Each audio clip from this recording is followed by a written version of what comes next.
Everyone calls Ruth and Boaz a love story, and it is. But underneath the love story is a legal transaction that maps the entire gospel.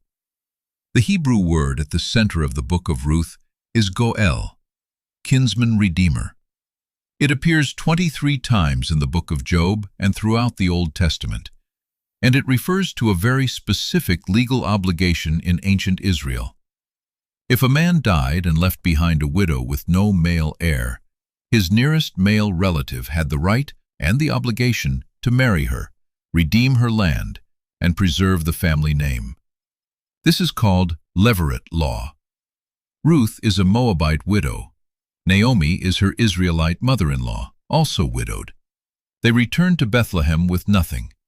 Ruth goes to glean, to pick up grain left behind by harvesters, the welfare system of ancient Israel. She ends up in the field of Boaz, a wealthy man, a relative of Naomi's dead husband, a potential kinsman redeemer. But here is the theological hinge nobody preaches. There is a closer kinsman in the story, a man who has the first right of redemption. In Ruth 4, Boaz goes to the city gate, the legal court of ancient Israel, and calls this man out. He is not named in the text.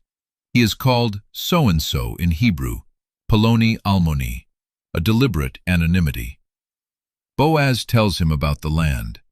The closer kinsman is willing to buy it. Then Boaz says, "Oh, and you also have to marry Ruth, the Moabite widow, to carry on the dead man's name." The closer kinsman immediately says, "Then I cannot redeem it, because I might endanger my own estate. You redeem it yourself." He cannot complete the redemption. His resources cannot extend to cover the full cost. Then Boaz steps forward, the willing redeemer, who pays everything, who marries Ruth, who restores everything that was lost. From that marriage comes Obed. Obed is the father of Jesse. Jesse is the father of David. David's line is the line of Jesus. The unnamed closer kinsman who could not redeem is a portrait of the law, which has the right and even the desire, but cannot complete salvation. Boaz is a portrait of Christ, the willing goel who pays the full price.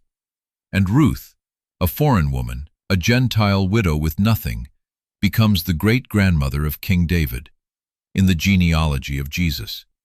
Because one willing Redeemer said, "I will do it." Share this with someone who needs to know their Redeemer has already stepped forward.